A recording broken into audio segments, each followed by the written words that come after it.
De la mente que hizo que el demonio de Hell's Kitchen naciera de nuevo y que pudo relatar los primeros años del Caballero de la Noche, con una visión más realista de los superhumanos, Frank Miller recrea la vida y los pecados de los suburbios más bajos en su obra más aclamada.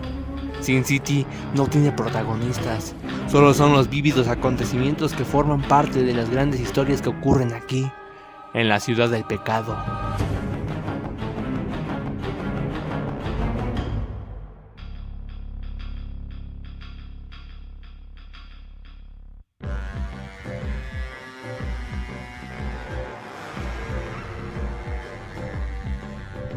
La ciudad que no duerme. Un lugar olvidado en donde el crimen no paga. La violencia, la locura, el amor. Visualmente despampanante, Frank Miller escribe y dibuja historias de una forma magistral y única. Sexo, homicidios, armas y masacres son el pan de cada día en donde solo la voluntad más fuerte sobrevivirá. Una auténtica historia noir completamente retorcida en brutal violencia.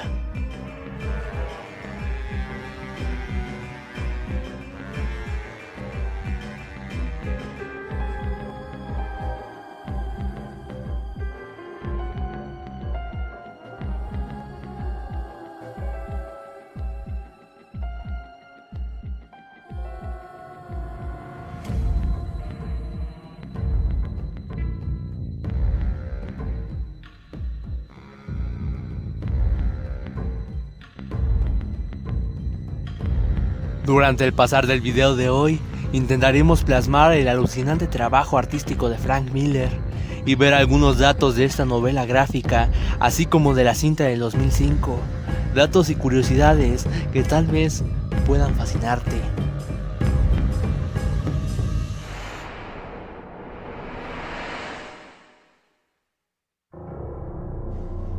Para el tutorial mediocre de esta ocasión, como ya lo dije, intentaremos replicar los míticos personajes dibujados por el gran Frank Miller en Sin City. A mi parecer, el estilo de Miller jamás ha sido demasiado complejo, pero eso es lo que le da esa identidad tan característica a su trabajo.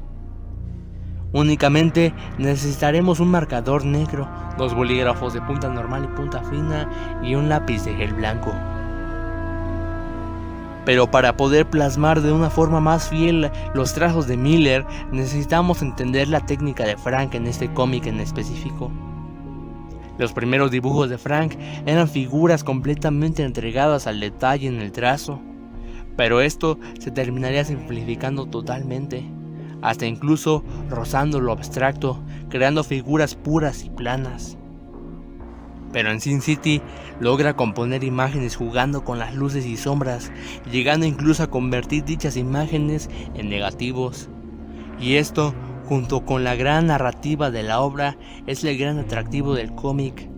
Miller lo hace de una forma tan magistral y sofisticada que olvidas por completo que Frank en realidad no es un gran dibujante. Con un lápiz, de preferencia HB, comenzaremos el boceto. Recuerda que el trazo sea sutil sin presionar demasiado. Esto sirve por si llegas a equivocarte y el borrar no sea un problema. Cuando creas tener tu boceto listo, toma el bolígrafo de punta fina y comienza a delinear la figura. Con el marcador negro, comienza a llenar las sombras. Y ya sé que esto es importante, pero por favor, respeta las luces que hay en la figura. Si sabes encontrar el contraste entre luz y oscuridad, obtendrás una pieza excepcional.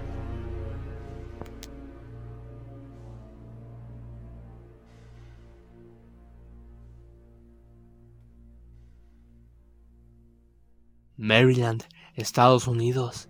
Sería el sitio que vería nacer a Frank Miller, en una familia católica, amante desde muy niño de la literatura, el cine noir y las historias policíacas. Este joven artista y escritor, a mediados de los 70s, se trasladaría a Nueva York, en busca de una oportunidad de mostrar su obra y su trabajo, abrirse camino en la industria del cómic. En aquel entonces, las historietas contaban con estrictas normas de censura. Ninguna editorial se atrevería a publicar novelas policíacas con altos niveles de violencia gráfica. El joven Frank no tendría otra elección más que adaptarse y amoldarse al género, pero esto le ayudó a conseguir encargos por parte de Marvel y DC Comics. Pero no vayas a pensar que su fascinación por escribir acerca de mafiosos, asesinos y los fondos más bajos de ciudades ficticias o reales había sido olvidado. Cuando a Miller se le dio autoría total de un personaje en ese entonces, considerado una copia de Batman, Daredevil, Frank se encargaría de añadir estos elementos que tanto le fascinaban. Aquí sería donde Miller se haría en tan solo 7 años de un increíble prestigio, gracias a obras tan fabulosas que escribiría, empezando con Spider-Man de 1979 a 1981, del 79 también, pero hasta 1983 para Daredevil, Wolverine, Honor 1982 con Chris Claremont, Ronin del 84, Batman The Dark Knight Returns de 1986. En ese mismo año también escribiría Daredevil, Amor y Guerra, Elektra Assassins. En estos dos trabajaría con el dibujante Bill Sienkiewicz. También escribiría el icónico Born Again. Para 1987 escribiría Batman Año 1. Tras todo esto, llamaría la atención de Hollywood, que lo convocaría para escribir guiones cinematográficos. Por palabras del propio Miller, describiría esta etapa en la meca del cine de finales de los 80s como el auténtico purgatorio. Para 1990 regresaría al mundo del cómic, con Elektra Lives Again. Aquí es en donde aprovecharía ese renombre que Miller se había forjado, y con un nuevo aire de libertad creativa que en definitiva ya no eran los viejos años 70 que Frank había conocido. Miller previamente había publicado para Dark Horse 2 miniseries, únicamente escribiendo el guión, Give Me Liberty y Hard Boiled. Pero el siguiente trabajo que comenzaba a nacer en la mente de Frank era en el que se terminaría convirtiendo en su obra maestra. Una obra sin ninguna reflexión acerca de los defectos de la sociedad o un argumento simbológico de personajes con matices complejos. Es tan solo y nada más una serie de clichés unidos a una clásica primicia. Y Miller estaba consciente de esto. Sin City fue su carta de rebeldía que traía guardada en su mente desde que comenzó en el mundo del cómic. Además, esta sería la primera vez que Miller dibujaría en 5 años, y esta visión propia de un mundo de novela policíaca con altas dosis de violencia gráfica no podía ser dibujada más que por él. Así que en abril de 1991, en un número especial de Dark Horse, los lectores conocieron las primeras páginas de Sin City.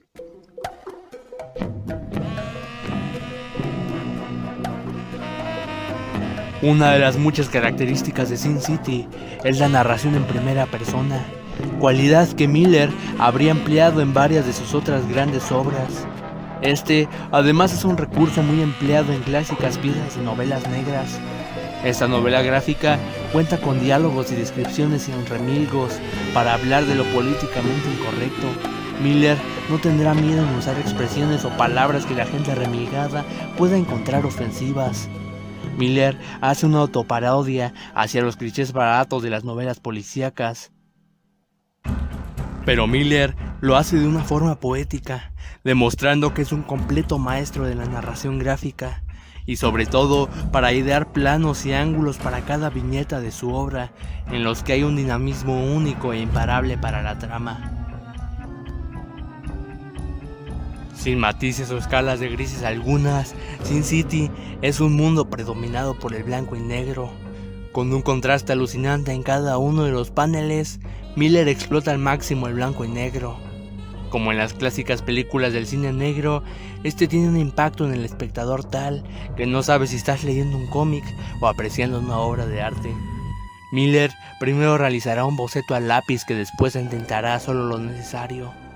Es este juego de luces y sombras oscuras que crea una dualidad como ninguna otra, a veces extrayendo capas de negro mate para dejar escapar el blanco subyacente que hay debajo de él.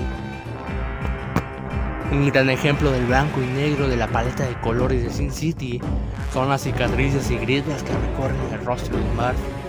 o la lluvia que cae en el cansado hombre mientras reflexiona acerca del sufrimiento padre. Plagada de imágenes asombrosas y despampanantes, no solo es la primera entrega de la ciudad del pecado, Sin City, el duro adiós, se convierte en el inicio de un universo, y en la entrega que junto a ese cobarde bastardo amarillo son las obras más aclamadas. No hay sutileza en mostrarte cruda violencia, lenguaje obsceno, y como si Miller fuese algún adolescente lleno de lúbricas fantasías, él presenta a mujeres como auténticas expertas en el sexo fuertemente armadas, lesbianas, bailarinas de striptease, manipuladoras, asesinas o víctimas, siempre atractivas y con el cuerpo de una Venus. Marv, uno de los muchos personajes en estas historietas, con el físico de un coloso y dependiente de los medicamentos para contener sus ataques de locura y brutalidad. Un hombre en el que a simple vista puedes notar su rostro lleno de cicatrices de peleas pasadas.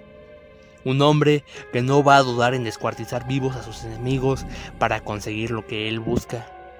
Un hombre roto por la vida y que, aunque lo anhela, jamás podrá mantener una relación sentimental, jamás podrá encontrar paz.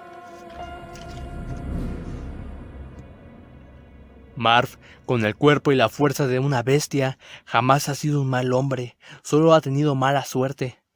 Y si la causa es noble, él siempre estará dispuesto a ayudar. Esta ciudad es un lugar en donde el poder está corrupto. A pesar de todo lo que aparenta y muestra este cómic, hay más moralidad de lo que pueda aparentar a simple vista.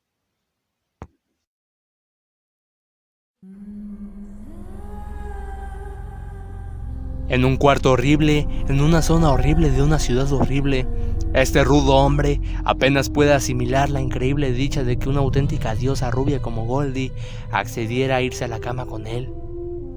Y como si de un bello sueño se tratase, este termina. Goldie fue asesinada. El homicida fue rápido, silencioso, de entre la oscuridad emergió para acabar con la vida de la chica. Alguien deseaba muerta a Goldie, así que utilizarían a Marv como chivo expiatorio. La trampa estaba hecha.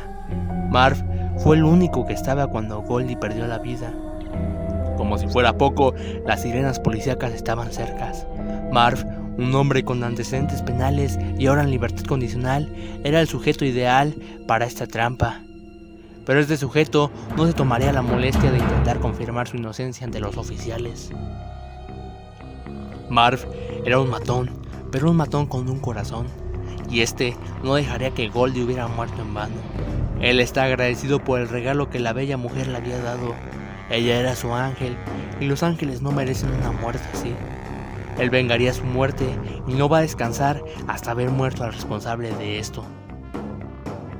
Marv hace una promesa de amor. Cuando descubra quién lo hizo, no morirá ni rápida ni tranquilamente como tú. No, morirá lenta y sangrientamente como me gusta a mí. Miraré al hijo de puta a la cara y me reiré mientras suplica a Dios. Y me reiré más fuerte todavía cuando gimoteé como un niño. Y cuando cierre los ojos, el infierno le parecerá el cielo comparado con lo que le habré hecho. Te amo, Goldie. En una ciudad en donde el crimen no paga, solo hay un policía honesto y honrado. Su nombre es John Hartigan y está a 1 hora de jubilarse. Pero su conciencia no podrá estar en paz disfrutando del béisbol desde su sofá. Hay un cabo suelto, una pequeña niña está en grave peligro. Y como si la historia estuviera escrita, una pista lo ha llevado al muelle de la ciudad. El hijo del senador Rourke, un malnacido, tal vez el hijo de una puta, que puede hacer lo que quiera, algo horrible e inhumano a una pobre niña. Esta no es la primera vez que ocurre en la ciudad, pero nadie se atreverá a tocar al hijo del senador. Este sitio es un lugar sumido en los abismos de la corrupción y ser bueno te puede costar la vida. Hartigan habrá hecho lo posible por salvar a la niña, y lo hizo, pero estamos hablando del senador Rourke. Así que Hartigan será culpado por secuestrar a la niña, pero la niña se salvó, y eso es lo que importa. Hartigan y la joven Nancy volverán a encontrarse, pero mejor te dejo que vivas en carne propia una de las mejores historias de Sin City. El segundo capítulo de esta saga es el que más asemeja a una novela negra. mataría por ella. Con giros de guión, personajes complejos que esconden secretos, segundas intenciones, clichés detectivescos y amores que no pueden ser. Tan solo el título que da nombre a este capítulo incluye características de dichas novelas. Miller hace su cómic una completa ambientación del cine noir a los paneles de su obra, con los protagonistas apareciendo entre el humo de los cigarrillos, mezclándose con los cristales que caen, mi favorito, entre las sombras de las persianas. Siempre intentando dar una dualidad entre las luces y sombras que acentúe con el carácter del personaje. Sin necesidad de diálogos, que los trazos digan lo mismo que las palabras. Solo alguien que conociera perfectamente este tipo de historias podría crear algo único e inigualable. Miller lograría eso.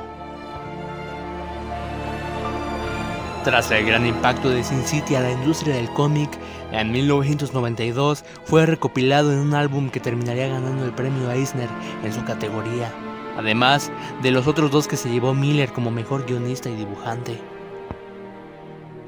Un gran fanático de Miller era el director Robert Rodriguez, que estaba totalmente interesado en adaptar la novela de Miller a la gran pantalla.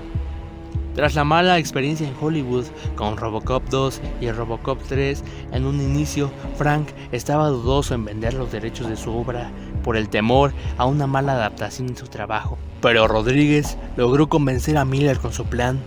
La idea, ser lo más apegado posible a la historia original. La otra manera en la que se logró convencer a Miller fue haciendo una primera prueba protagonizada por Martley Shelton y Josh Hartnett. Miller quedó fascinado. Estas escenas terminarían en el metraje final y también para reclutar a Bruce Willis y a Mickey Rourke. Finalmente, el 29 de marzo de 2004, las grabaciones de Sin City comenzaron. Para los amantes del cómic, siempre es difícil que les agrade una adaptación directa de un cómic. O haces algo mediocre o terminas haciendo una auténtica genialidad. Este es el caso de Sin City. Pero esto fue debido al gran amor de Robert Rodríguez hacia los cómics de Frank Miller, la supervisión del propio Miller y la gran habilidad del director invitado, Quentin Tarantino, quien ya era conocido por contar distintas historias que llegasen a entrelazarse. Sin City logra convertirse en una gran película siendo fiel a la obra original. Para este filme ni siquiera se necesitaron storyboards, con los cómics eran más que suficientes.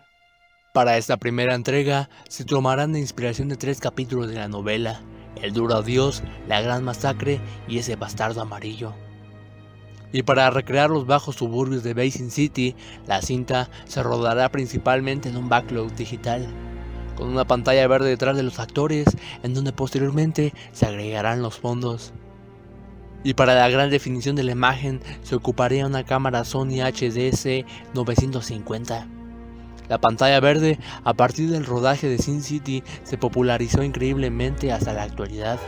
Fueron películas como 300, Avatar y Alicia en el País de las Maravillas que explotarían al máximo esta técnica, creando escenarios de fantasía que serían demasiado costosos construirlos en la vida real. Para aquellos años, usar cámaras digitales de alta definición para la producción de estas películas era algo completamente inusual, lo que convierte a esta cinta en un pionero con esta técnica. La película se filmaría primeramente a color y posteriormente cambiarlo a ese blanco y negro único y característico del cómic. Un aspecto que convirtió a la cinta de Sin City en algo increíblemente memorable fue la colorización, que no solo es un simple blanco y negro y ya. La película, tal y como en el cómic, es un auténtico regalo para los ojos, un deleite visual que todo el mundo debería apreciar, destacando objetos o partes del cuerpo en específico de entre el blanco y negro. Esto otorga al filme un sello característico completamente. Y como en el cómic, esta es una clara inspiración al cine negro, pero este no es un simple filme noir cualquiera. El color en la cinta fue corregido digitalmente, dotándolo de un alto contraste en toda la paleta del filme. Este increíble detalle visual vuelve una total obra de arte tanto a la película como al cómic.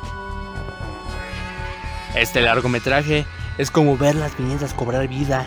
La grandeza de los sofisticados encuadres y ángulos cinemáticos de Miller en los paneles de su obra son recreados con una visión igual de única y espectacular en la fotografía del filme. Robert Rodríguez tendrá la dirección de la fotografía, pero su fotógrafo será Rico Torres. Este consigue una fotografía completamente cautivadora. Utilizando primeros planos para los momentos de tensión, logran acentuar la cruda y brutal violencia en la que la luz resalta facciones y elementos. Esto directamente transforma un plano cualquiera en una imagen memorable y única. De la misma manera en la que Miller convierte la violencia y el sexo en algo poético y visualmente cautivador, el filme no es una simple película porno vulgar y mediocre, o una estúpida película de acción sin emoción. El apartado visual, tanto la violencia como el sexo van de la mano en esta cinta que hace un trabajo igual de increíble que Miller visualizando a la historia y dibujándola. Rico Torres dice que hay un antes y un después en su fotografía. A Torres le encanta experimentar en su trabajo.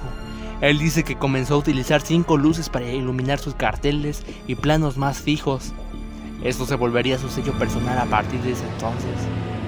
En cuanto a material, también es partidario del uso de paraguas para rebotar la luz y flashes generadores, esto para el rodaje de los pósteres de la cinta. Obviamente, aquí no solo se utilizaría el blanco y negro únicamente, como en el cómic. El uso de grises y tonos sepias en la paleta de colores tendría el mismo impacto en el resultado final. Al tratarse de una película, esto no es lo mismo que las páginas de un cómic, pero se intentó ser lo más fiel posible al trabajo de Miller, y el resultado final es alucinante sin necesidad de no respetar la esencia original del cómic. Varias tomas de la cinta fueron grabadas antes de contratar a todo el elenco. Ejemplo de esto fue que Mickey Rourke y Elijah Wood se conocieron hasta que la cinta fue estrenada.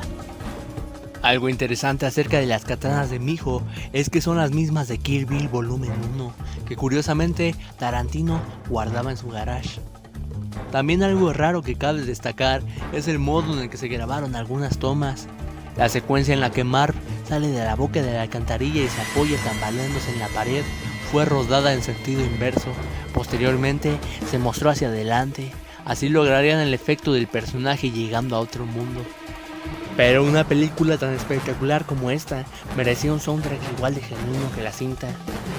Solo alguien que pudiera entender también el estilo noir de la cinta podría componerlo.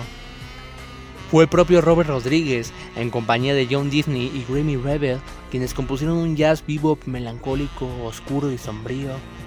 Tal y como una película neo-noir como esta, la música es suave y melodramática cuando se requiere. Incluso llega a convertirse en una auténtica obra terrorífica y llena de suspenso. Cada aspecto del filme está hecho con una visión cariñosa hacia la obra original. En pocas palabras, la cinta es un auténtico goce audiovisual. Del cómic nace la cinta y de la cinta nace la música, a veces enérgica, a veces puede tornarse oscura, como un saxofón que suena en los callejones de la ciudad del pecado. Un cómic que fue creado por Frank Miller inspirado en las novelas policíacas y el cine negro. Con una proeza visual y lírica como ninguna otra, la película Sin City llegó a las salas del cine el 1 de abril de 2005, recaudando $160 millones de los 40 que invirtió. Siendo un completo éxito, una película del género pulp y noir, tal y como el propio Miller amó. Es una cinta que solo podía hacer alguien apasionado, sin vergüenza alguna de lo que ha leído, alguien que pudiera entender la visión de Miller. Más que un filme o una simple historieta, Sin City es una obra de arte en toda la expresión de la palabra.